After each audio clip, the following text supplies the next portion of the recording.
আজ ২৬শে জানুয়ারি ২০২৬ ভারতের ৭৭তম প্রজাতন্ত্র দিবস। এই ৭৭তম প্রজাতন্ত্র দিবস উপলক্ষে একটা বর্ণাঢ্য কুচকাওয়াজের আয়োজন করা হয়েছিল বহরমপুর স্কয়ার ফিল্ডের মাঠে। এই স্কয়ার ফিল্ডের মাঠে ৭৭তম প্রজাতন্ত্র দিবসের পতাকা উত্তোলন করেন মাননীয় জেলাশাসক নিতিন সিংঘানিয়া এবং তারপরে পতাকা উত্তোলনের পরে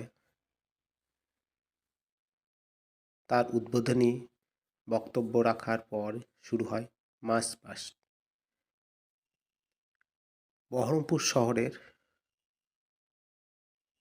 অনেক নামি দামি স্কুলগুলি এই মার্চ পাস্টে অংশগ্রহণ করেছিল। এছাড়াও জেলার পুলিশ প্রশাসন থেকে শুরু করে নিরাপত্তা রক্ষীরা, এনসিসি সকলেই এই কুচকাওয়াজ বা মার্চ পাস্টে অংশগ্রহণ করেছিল। আপনারা দেখতে পাচ্ছেন তারই দৃশ্য। খুব সুন্দরভাবে প্রত্যেকটা স্কুল শহরের প্রশাসনের একান্ত সহযোগিতায় এই কুচকাওয়াজকে আরও বর্ণাঢ্যময় করে তুলেছিল। এবং এই কুচকাওয়াজের পরেই বিভিন্ন সরকারি ট্যাবলোগুলি খুব সুন্দরভাবে মাঠ প্রদক্ষিণ করেছিল। খুব সুন্দরভাবে এই কুচকাওয়াজের অনুষ্ঠানটি সম্পন্ন হয়েছিল বহরমপুর ব্যারাক স্কয়ার ময়দানে। এই সাধারণতন্ত্র দিবস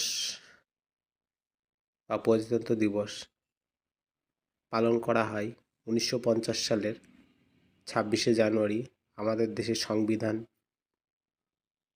চালু হওয়া থেকে।